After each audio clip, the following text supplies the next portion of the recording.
ലോകം സൃഷ്ടിച്ചത് ബ്രഹ്മാവാണ്. ബ്രഹ്മാവിന്റെ മാനസപുത്രന്മാരിൽ ഒരാളാണ് ദക്ഷൻ. പിന്നീട് ഈ ദക്ഷനാണ് ദക്ഷ പ്രജാപതി എന്നറിയപ്പെടാൻ തുടങ്ങിയത്. അപ്പൊ ഈ ദക്ഷൻ എന്നുള്ള പേരിന്റെ അർത്ഥം തന്നെ വെറൈൽ അല്ലെങ്കിൽ സ്ട്രോങ് ആയിട്ടുള്ളതെന്നാണ്. ദക്ഷനെയാണ് ബ്രഹ്മാവ് ലോകത്ത് ജീവജാലങ്ങളെ സൃഷ്ടിക്കാനായിട്ട് ഏൽപ്പിക്കുന്നത്. അങ്ങനെ ദക്ഷൻ സൃഷ്ടി തുടങ്ങി.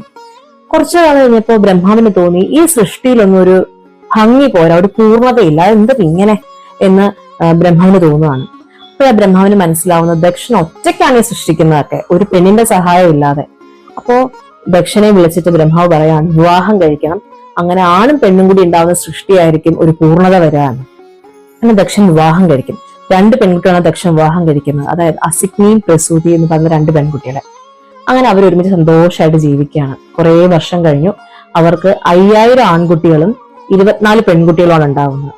അപ്പൊ 24 പെൺകുട്ടികളായപ്പോ ദക്ഷന് തോന്നി പോരാ, 24 പെൺകുട്ടികൾ പോരാ, ഇനി എനിക്ക് പെൺകുട്ടികൾ വേണം എന്ന് പറഞ്ഞ് ദക്ഷൻ പ്രസൂതിക്കും അസിഗ്നിക്കും പിന്നെയും മക്കൾ ഉണ്ടാവുകയാണ്, അത് പെൺമക്കള്. അങ്ങനെ മൊത്തം 60 പെൺകുട്ടികളാണ് ഉണ്ടാവുന്നത്. അതിൽ 60ാമത്തെ ആളാണ് സതി.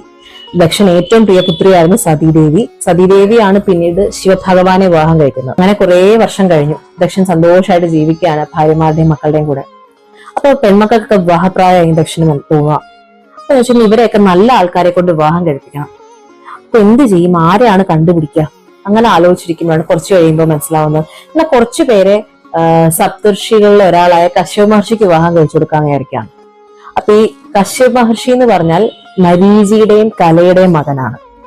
അപ്പൊ കശ്യപ മഹർഷിക്ക് വിവാഹം കഴിച്ചു കൊടുക്കാണ് തന്റെ 13 പെൺമക്കളെ ദക്ഷൻ. കശ്യപ മഹർഷിക്കും സന്തോഷായി, പെൺമക്കൾക്കും സന്തോഷായി.